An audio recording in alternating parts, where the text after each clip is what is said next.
Hello everyone, so ਅਸੀਂ ਕਰ ਰਹੇ ਸੀ thermodynamics. Next concept is Otto and diesel engine. ਇਹ ਸਾਡੇ ਸਿਲੇਬਸ ਦੇ ਵਿੱਚ ਵੀ ਸਪੈਸ਼ਲ ਮੈਂਸ਼ਨ ਹੈਗਾ ਆ, ਠੀਕ ਹੈ। ਆਟੋ ਐਂਡ ਡੀਜ਼ਲ ਇੰਜਨ ਦੋਨੇ ਥਰਮਲ ਇੰਜਨ ਹੈਗੇ ਨੇ, ਕਿਉਂਕਿ ਥਰਮੋਡਾਇਨਾਮਿਕਸ ਪੜ੍ਹਦੇ ਆ, ਇਸ ਕਰਕੇ ਇਹਦੇ ਵਿੱਚ ਇਹ ਇੰਜਨ ਜਿਹੜੇ ਐਡ ਕੀਤੇ ਗਏ ਆ ਦੋਨੇ ਥਰਮਲ ਇੰਜਨ ਹੈਗੇ ਨੇ। ਆਟੋ ਐਂਡ ਡੀਜ਼ਲ ਇੰਜਨ ਜਿਹੜਾ ਨਾਮ ਪਿਆ ਨਾ ਇਹਨਾਂ ਦੇ ਸਾਇੰਟਿਸਟ ਦੇ ਨਾਮ ਤੋਂ ਹੀ ਪਿਆ, ਠੀਕ ਹੈ। ਜਿਹੜਾ ਸਾਇੰਟਿਸਟ ਸੀਗਾ ਉਹਦੇ ਨਾਮ 'ਚ ਸੀਗਾ ਆਟੋ, ਦੂਸਰਾ ਜਿਹੜਾ ਸਾਇੰਟਿਸਟ ਸੀਗਾ ਉਹਦੇ ਨਾਮ 'ਚ ਡੀਜ਼ਲ ਸੀ। ਐਂਡ ਇਹ ਅਲੱਗ-ਅਲੱਗ ਖੋਜੇ ਗਏ, ਨਹੀਂ ਕਿ ਇਕੱਠੇ ਇਹਨਾਂ ਦੀ ਡਿਸਕਵਰੀ ਹੋਈ, ਨਹੀਂ। ਇਹਨੇ ਹੋਰ ਈਅਰ ਦੇ ਵਿੱਚ ਇੱਕ ਆਟੋ ਇੰਜਨ ਖੋਜਿਆ ਗਿਆ, ਅਲੱਗ ਹੋਰ ਕਿਸੇ ਈਅਰ ਦੇ ਵਿੱਚ ਡੀਜ਼ਲ ਇੰਜਨ ਆਇਆ, ਠੀਕ ਹੈ। ਸਾਡੇ ਸਿਲੇਬਸ ਦੋਨੇ ਆ, ਇਸ ਕਰਕੇ ਦੋਨੋਂ ਐਡ ਕੀਤੇ ਕਿਉਂਕਿ because both are related to type of thermal engine, ਠੀਕ ਹੈ। ਇਹਨੂੰ ਆਪਾਂ ਐਂਡੋਥਰਮਿਕ ਇੰਜਨ ਵੀ ਕਹਿੰਦੇ ਆ, ਜਿਹਦੇ ਵਿੱਚ ਸਾਨੂੰ ਹੀਟ ਰਿਕੁਆਇਰਡ ਹੁੰਦੀ ਆ, ਠੀਕ ਹੈ। ਐਂਡੋਥਰਮਿਕ ਥਰਮਲ ਇੰਜਨ ਕੀ ਹੁੰਦੇ, ਜਿਹੜੇ ਕਨਵਰਟ ਕਰਦੇ ਇੰਟਰਨਲ એનર્ਜੀ ਆਫ ਫਿਊਲ, ਮਤਲਬ ਜਿਹੜਾ ਫਿਊਲ ਹੋਏਗਾ ਉਹਦੀ ਇੰਟਰਨਲ એનર્ਜੀ ਨੂੰ ਮਕੈਨੀਕਲ ਵਰਕ ਦੇ ਵਿੱਚ ਕਨਵਰਟ ਕਰਨਗੇ, ਯਾਨੀ ਫਿਊਲ ਦੀ ਲੋੜ ਪਏਗੀ, ਠੀਕ ਹੈ। ਇਹ ਆਟੋ ਸਾਈਕਲ ਤੇ ਆਪਰੇਟ ਹੁੰਦਾ, ਡੀਜ਼ਲ ਵਾਲਾ ਡੀਜ਼ਲ ਸਾਈਕਲ ਤੇ ਆਪਰੇਟ ਹੁੰਦਾ। ਹੁਣ ਮੇਨ ਡਿਫਰੈਂਸ ਤਾਂ ਇਹ 'ਚ ਇਹੀ ਬਣਦਾ ਹੈ ਕਿ ਜਿਹੜਾ ਆਟੋ ਸਾਈਕਲ ਉਹ 'ਚ ਹੀਟ ਜਿਹੜੀ ਅਕਰ ਹੁੰਦੀ ਹੈ ਕੌਨਸਟੈਂਟ ਵੋਲਿਊਮ ਤੇ, ਜਿਹੜਾ ਡੀਜ਼ਲ ਵਾਲਾ ਆ ਉਹ 'ਚ ਹੀਟ ਅਕਰ ਹੁੰਦੀ ਹੈ ਐਟ ਕੌਨਸਟੈਂਟ ਪ੍ਰੈਸ਼ਰ ਤੇ। ਸੋ ਮੇਨ ਜਿਹੜਾ ਡਿਫਰੈਂਸ ਆ ਉਹ ਤਾਂ ਇਹੀ ਬਣਦਾ ਹੈ ਕਿ ਇਹ 'ਚ ਕੌਨਸਟੈਂਟ ਵੋਲਿਊਮ ਦੀ ਗੱਲ ਹੁੰਦੀ, ਕੌਨਸਟੈਂਟ ਪ੍ਰੈਸ਼ਰ ਦੀ ਗੱਲ ਹੁੰਦੀ। ਬਾਕੀ ਡਿਫਰੈਂਸ ਅਸੀਂ ਸਾਰੇ ਦੇਖਦੇ ਹਾਂ। ਆਟੋ ਇੰਜਨ ਜਿਹੜਾ ਆ ਉਹ ਆਪਰੇਟ ਹੁੰਦਾ according to Otto cycle by spark ignition. ਇਹਦੇ ਵਿੱਚ ਆਪਾਂ ਕੀ ਕਰਦੇ ਹਾਂ, ਸਪਾਰਕ ਇਗਨੀਸ਼ਨ ਕਰਦੇ ਹਾਂ, ਠੀਕ ਹੈ, ਜਿਹਦੇ ਵਿੱਚ ਅਸੀਂ ਮਿਕਸਚਰ ਲਿਆ ਹੁੰਦਾ 에ਅਰ ਤੇ ਫਿਊਲ ਦਾ, ਕਲੀਅਰ। ਇਹ ਆਪਰੇਟ ਹੁੰਦਾ ਬਾਈ ਦੀ ਡੀਜ਼ਲ ਸਾਈਕਲ, ਜਿਹਦੇ ਵਿੱਚ ਅਸੀਂ ਕੰਪਰੈਸ਼ਨ ਇਗਨੀਸ਼ਨ ਯੂਜ਼ ਕਰਦੇ ਹਾਂ, ਠੀਕ ਹੈ। ਇਹ 'ਚ ਕੰਪਰੈਸ਼ਨ ਦਾ ਪ੍ਰੋਸੈਸ ਯੂਜ਼ ਕਰਦੇ ਹਾਂ। ਇਹ 'ਚ ਵੀ ਹੋਣੀ ਆ ਕੰਪਰੈਸ਼ਨ, ਬਟ ਘੱਟ ਹੋਏਗੀ ਅੰਦਰ ਜਿਹੜੀ ਮਟੀਰੀਅਲ ਦੀ ਕੰਪਰੈਸ਼ਨ ਹੋਏਗੀ। ਇਹਦੇ ਵਿੱਚ ਆਊਟਸਾਈਡ ਤੋਂ ਸਾਨੂੰ ਸਪਾਰਕ ਇਗਨੀਸ਼ਨ ਚਾਹੀਦੀ ਹੈ। ਦੂਸਰਾ ਇਗਨੀਸ਼ਨ ਆਫ ਫਿਊਲ ਜਿਹੜੀ ਆ ਉਹ ਕੈਰੀਡ ਆਊਟ ਹੁੰਦੀ by the mean of spark caused by spark plug, ਠੀਕ ਹੈ। ਸਪਾਰਕ ਪਲੱਗ ਜਿਹੜੇ ਲਗਾਏ ਉਹਨਾਂ ਜਿਹੜੀ ਸਪਾਰਕ ਹੋਏਗੀ ਉਹ ਨਾਲ ਉਹਦੇ ਅੰਦਰ ਇਗਨੀਸ਼ਨ ਹੋਏਗੀ, ਠੀਕ ਆ।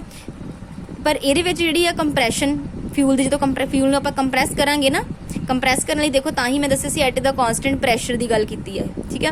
ਕੰਪਰੈਸ਼ਨ ਜਿਹੜੀ ਆ ਫਿਊਲ ਦੀ ਕਰਾਂਗੇ ਉਹਦੇ ਨਾਲ ਕੀ ਹੋਏਗੀ, ਇਹਦੇ ਵਿੱਚ ਇਗਨੀਸ਼ਨ ਹੋਏਗੀ, ਠੀਕ ਆ। ਇਹਦੇ ਵਿੱਚ ਕੀ ਆ, non as spark ignition engine. ਇਹਨੂੰ ਆਪਾਂ ਸਪਾਰਕ ਇਗਨੀਸ਼ਨ ਇੰਜਨ ਕਿਉਂ ਕਹਿੰਦੇ, ਕਿਉਂਕਿ ਇਹ 'ਚ ਆਪਾਂ ਸਪਾਰਕ ਪਲੱਗ ਯੂਜ਼ ਕਰਦੇ ਹਾਂ, ਇਹ 'ਚ ਅਸੀਂ ਕੰਪਰੈਸ਼ਨ ਦਾ ਪ੍ਰੋਸੈਸ ਯੂਜ਼ ਕਰਦੇ, ਇਸ ਕਰਕੇ ਇਹਨੂੰ ਕੀ ਬੋਲਦੇ ਆ, ਕੰਪਰੈਸ਼ਨ ਇਗਨੀਸ਼ਨ ਇੰਜਨ ਬੋਲਦੇ ਆ, ਠੀਕ ਹੈ। ਹੁਣ ਇਹ ਕੀ ਹੁੰਦੇ, ਥੋੜੇ ਹਲਕੇ ਹੁੰਦੇ ਬਟ ਇਹ ਜ਼ਿਆਦਾ ਭਾਰੇ ਹੁੰਦੇ ਆ, ਠੀਕ ਹੈ। ਇਹ ਹੈਵੀਅਰ ਹੁੰਦੇ ਆਟੋ ਇੰਜਨ ਨਾਲ। ਉਸ ਤੋਂ ਬਾਅਦ ਜਿਹੜਾ ਹੈਗਾ ਆ ਨੈਕਸਟ ਇਜ਼ ਬਹੁਤ ਜ਼ਿਆਦਾ ਇੰਪੋਰਟੈਂਟ ਪੁਆਇੰਟ ਹੈਗੇ ਆ।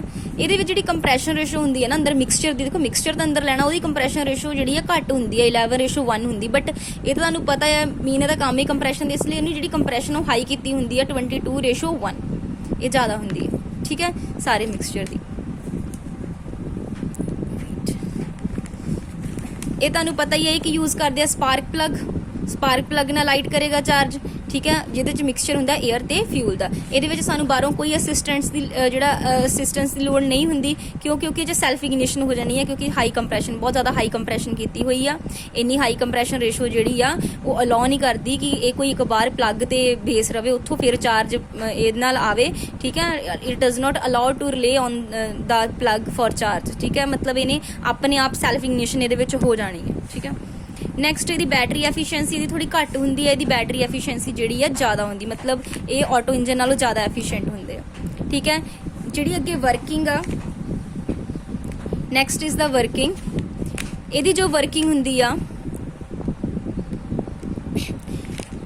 ਉਹ ਹੁੰਦੀ ਆ 4 ਸਟੈਪ ਦੇ ਵਿੱਚ। ਸਭ ਤੋਂ ਪਹਿਲਾਂ ਇਨਟੇਕ ਕਰਦਾ ਉਹ ਸਟ੍ਰੋਕ ਨੂੰ, ਠੀਕ ਹੈ, ਜਿੱਥੇ ਮਾਸ ਜਿਹੜਾ 에ਅਰ ਦਾ ਪੁਸ਼ ਹੋ ਜਾਂਦਾ ਇਨਟੂ ਦਾ ਪਿਸਟਨ ਕੌਨਸਟੈਂਟ ਪ੍ਰੈਸ਼ਰ ਤੇ।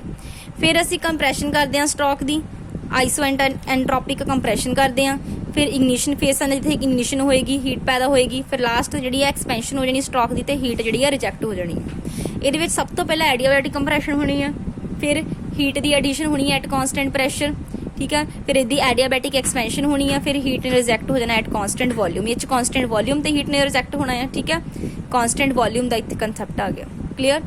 ਸੋ ਇਹ ਮੇਨ ਜਿਹੜਾ ਕੰਸੈਪਟ ਆ difference between auto engine and diesel engine, ਇਹਨੂੰ ਕਰ ਲੈਣਾ। ਮੇਨ ਪੁਆਇੰਟ ਯਾਦ ਰੱਖਣੇ ਆ, ਉਹ 'ਚ ਕੁਐਸਚਨ ਬਣ ਜਾਏਗਾ, ਠੀਕ ਹੈ। So thanks for watching the video.